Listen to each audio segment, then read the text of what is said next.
Good afternoon, guys. It's Nick it up from the PS. Thanks once again for coming back to my channel. I really do appreciate it. As ever, if you like what I hear and say today, please like and subscribe to the channel. If you don't like it or you want to bring any point up with me, then please do drop a comment in the comments box.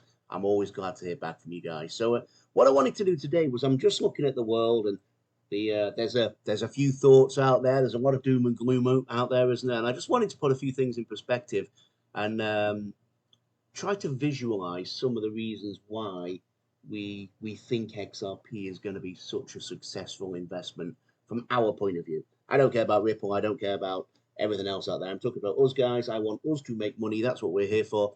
And this is what I want to talk about today. But I think sometimes people have a real trouble visualizing what we're referring to when we talk about just how big a deal this is.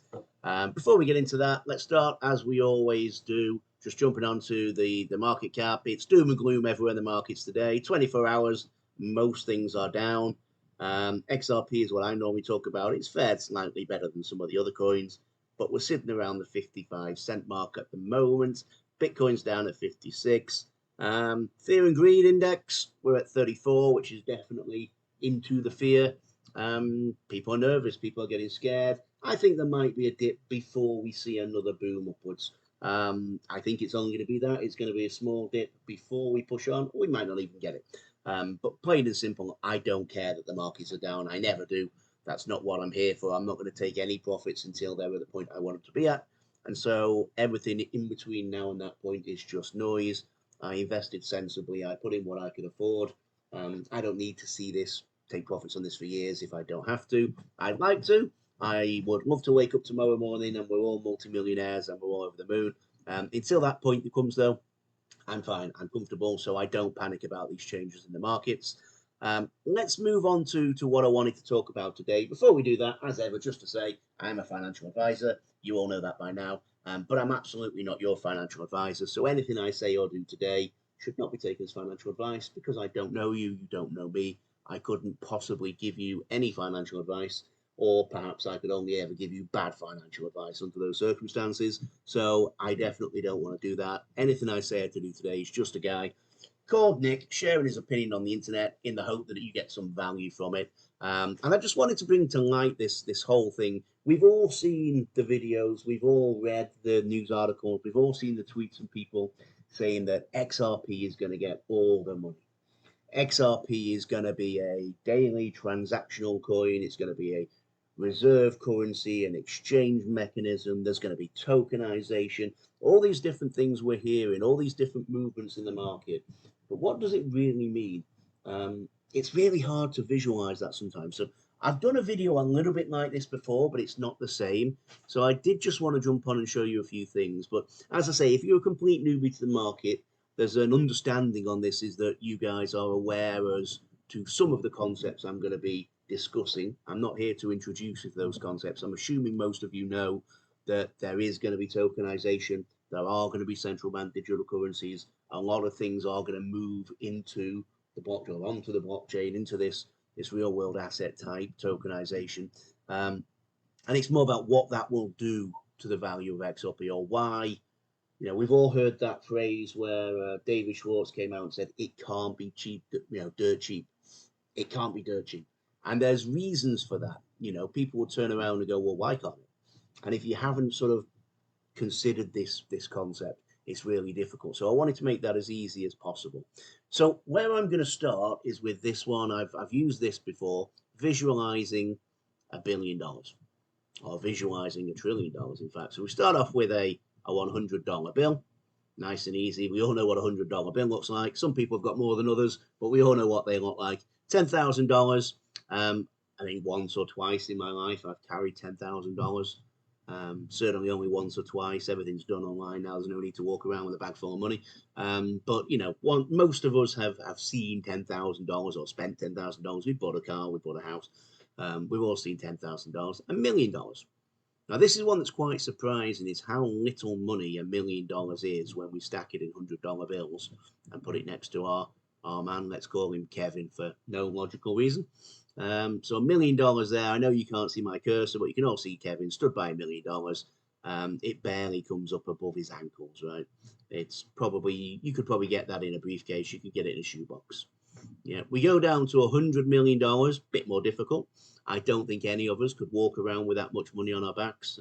It's quite heavy when you line it all together and pack it in. So that would probably weigh, let's go for half a ton, something like that. I'm guessing now, I'm just throwing that out there. But for certain, we wouldn't be walking around with that much, but you could manage it with a one forklift truck, right? $1 billion is what, 8 times that one square there for the 100 million. So it's an awful lot more. And then we go down to $1 trillion. If you stare in the bottom left corner, you can just about see our man Kevin. And actually, when you consider that also the $1 billion is 8 pallets, 10 pallets it would be, I guess, and it's only one level, this is 2 levels high as well. So it's an incredible amount of money to consider $1 trillion. And then we talk about the concepts we've heard before, where banks like JP Morgan transfer, give or take, $10 trillion, so 10 times that amount every day just to cover their daily balance sheets. So, you know, we talk about how much visualized the $1 trillion is. In the banking world, it's really not very much money at all. I think we talk about Swift transact something like 8 trillion a day or something like this. There's lots and lots and lots, or sorry, a year that would be, but there's lots of ways you consider this money. But the simple fact is, we need to get our heads around the fact that although it's an incredibly large amount of money from this point of view, in the real world, in the banking world, it's not that much. This is something that gives you an idea as to that. You've probably seen these things before as well. It's quite an old website, this one, or an old article. It begins with Sam Bankman-Fried, which his net worth is considerably less than this now, and I don't think you'll be seeing much of that for a long time. I won't share my thoughts or opinions on that, but I think we all in this sector have a similar opinion of the guy, right? We don't like him very much. But back in the day, his peak net worth was $100 billion, which is one of those squares there. That's $100 billion. Yeah, going back to this one, we saw 1 billion, so he had 100 times that amount there, the pallets where you see the 1 billion, 100 times more than that, but only a tenth of this in the trillion section. So going back to this, that only represents 1 square. Sports teams, this just gives you a few ideas to get your head around, you know, what the worth of these things are. This is the NFL, the NBA, Major League Baseball, National Hockey, Major League Soccer, all the sports franchises. It's a US article, so it's in the US. They make up 3 and probably 3/4 of a square. So actually the money is 340 billion is what's involved in those franchises. Cryptocurrency, a little bit more. So cryptocurrency is 2.82 trillion in November 2021. It's fallen to 760 billion when this article was written. It's more than that again now. Those numbers aren't important really. It's the concept of visualizing what this looks like. So cryptocurrency is more than sports franchises. It goes on to things like Russia and Ukraine's GDP, so they've got more than the crypto markets altogether. We zoom right down. Gold in the world, there's an awful lot more of those squares. Look, gold makes up 11.5 trillion. It's an interesting one, gold, because that's one of the commodities people are always referring to as something that can be very easily tokenized. They've began tokenizing gold already. The world's billionaires. So there's a lot more of these squares now. There's a total of $12.7 trillion owned by billionaires around the world. The top 5 of those, being Elon Musk, Bezos, Arnold, Gates, and Buffett, make up this portion here. So they've got a lot of money compared to everyone else. But 12.7 trillion, going back here, 12.7 times this pile, the 1 trillion pile, with our man just sat in the corner there, Kevin. You can just about see him. Times that by 12.7, you probably couldn't see him anymore. Yeah. Going back again, we'll move down. I'll skip most of this. I don't need most of this. The S&P 500, $36 trillion. Great visualization there. So 36 of those huge pallet stacks we saw before. Moving on, global monetary supply, 48.9 trillion. Broad money, 82.6 trillion. All the stock markets out there make up altogether that much. I can't see where the number is. I don't want to keep on this out. Global debt, 300 trillion. Another important one, because we talk about the fact that debt is one of those financial assets that can be tokenized, that could move on chain. Moving down, you can see all this, the financial sector, ballooning debt. all this. This is the final real estate, $326 trillion. Again, another hugely important point, because we talk about the fact that real estate can be tokenized. Real estate is going to be tokenized. They've already began tokenizing these things. Scrape down household wealth. We can see all these figures. You can go back to this website yourself and look in more detail. But this is derivatives. And again, every derivative on planet Earth, there is the ability to tokenize this. There is the ability to. I'm not saying every single bit will. $600 trillion.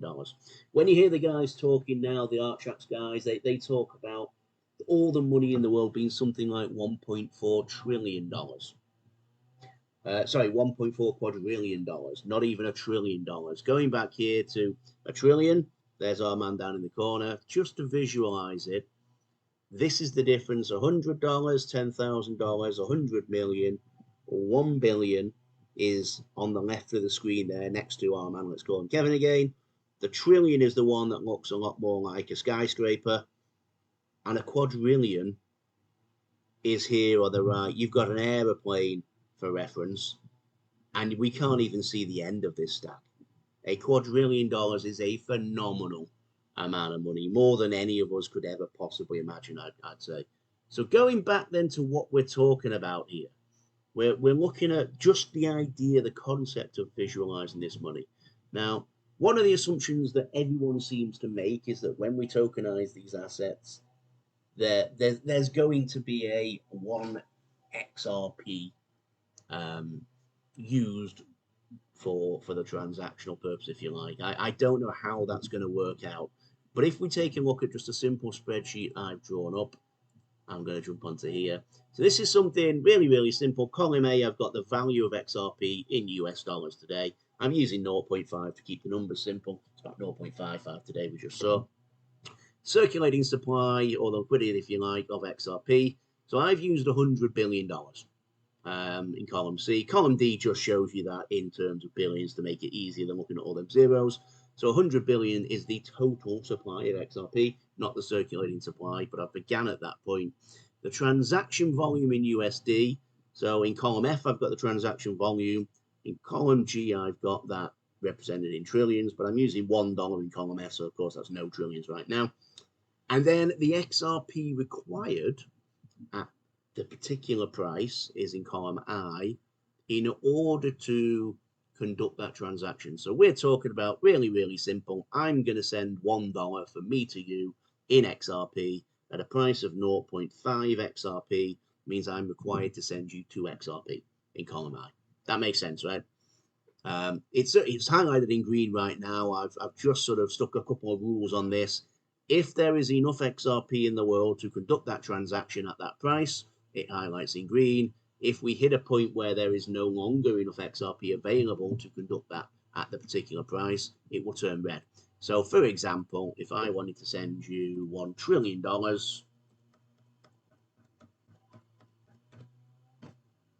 1 trillion there, I would need 2 trillion XRP to make that transaction, because it's 50 cents per XRP. So I'd require 2 trillion. And of course, there are not $2 trillion. 2 trillion is 2,000 billion. And we know there's only 100 billion. So there's not nearly enough XRP on planet Earth in order to conduct that transaction. Let's just go back to square one again and back to the formula we have here. So there's a couple of assumptions again. One of those is definitely we do not know what the final circulating supply of XRP is going to be. We just don't. There is a very, very strong argument for the fact that some of those XRP will remain in escrow forever. Other people think those XRP in the escrow is already earmarked for big institutions. I don't know the answer. They've never told us the answer. For certain, you don't create an escrow for no reason. There is a purpose to the escrow.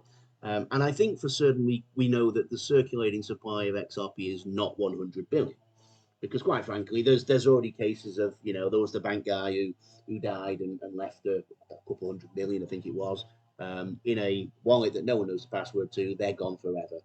XRP is being burned. It is a deflationary asset. Every time there's a transaction, a small amount of XRP is burned, not a huge amount, but there's not 100 billion XRP in the world right now anyway, and that's always going to be a diminishing number because of the nature of the coin, and people are going to lose it, send it to debt wallets, make a mistake, and then you've got all the other people in the world like us who, my XRP isn't circulating right now, mine's in wallets that I do not want to ever sell until I'm ready. So until the day comes when I do sell those XRP, they're not circulating either. I think the figure on the circulating supply of XRP right now is about 66 billion.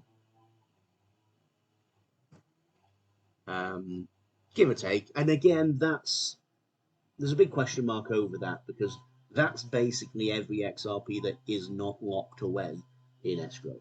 That doesn't mean it's circulating. That 66 billion includes mine. I don't have many billions, I'll be honest with you, but it includes my small, tiny, mediocre holding of XRP, but it's not circulating because it's sat in a cold wallet. It's not there for anyone else to touch. It's not going to move. It can't be utilized for any of these transactions. So let's use a different number. Let's go dead simple and call it 50 billion. So we're assuming the price or the circulating supply of XRP that can be utilized for the concept of transacting, whatever this transaction may be, whether it's cross-border currency transactions, whether it's tokenization of assets, whatever this may be, we're assuming that there's 50 billion XRP available, which I think is still on the top end. I think it's probably less than that.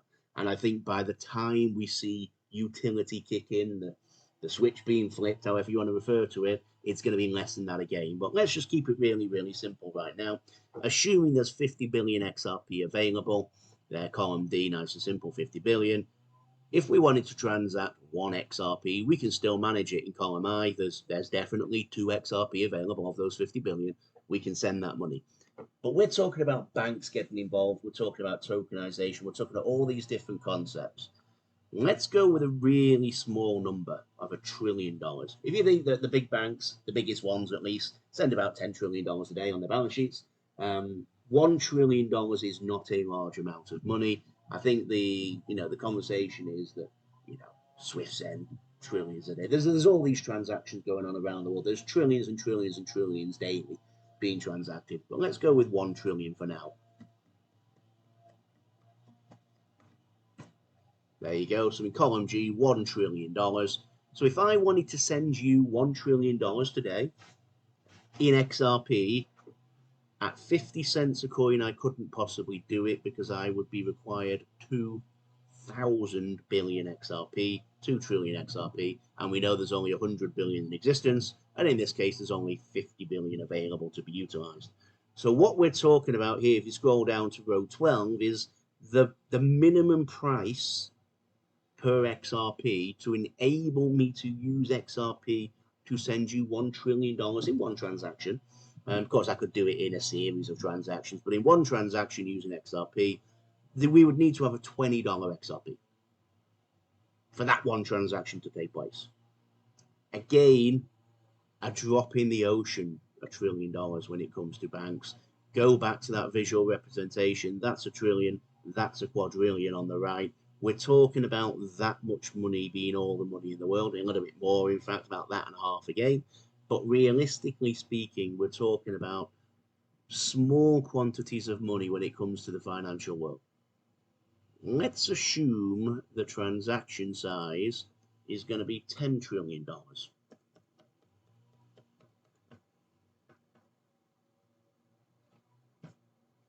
Now, $10 trillion sounds like an awful lot of money, but I told you before, the biggest banks, they'll send 10 trillion every day, just as a normal daily end of day balance sheet transaction.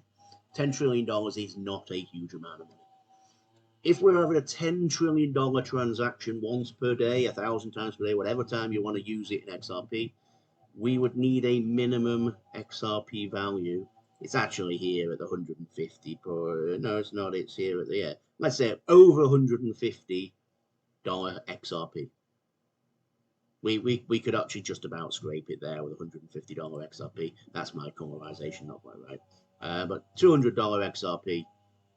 We need a phenomenal amount of money, and that's if we're talking about no real tokenization, No real global utility use case. This is a small amount. It's probably more likely that we would see something in the region in the early days of, let's say, 3 trillion. 3 trillion XRP in the early days. You know, if we look at the real world asset list, things like this, there isn't that much being tokenized yet. There isn't that much being transacted on a daily basis. But I don't think we're far away from some of the big banks jumping on board and utilizing this. $3 trillion per transaction day is not a large amount of money. $50 XRP, give or take. If it were a $20 XRP, what would that do to your life right now? It would make a vast difference, unless you're someone who's got, 10 or 20 XRP.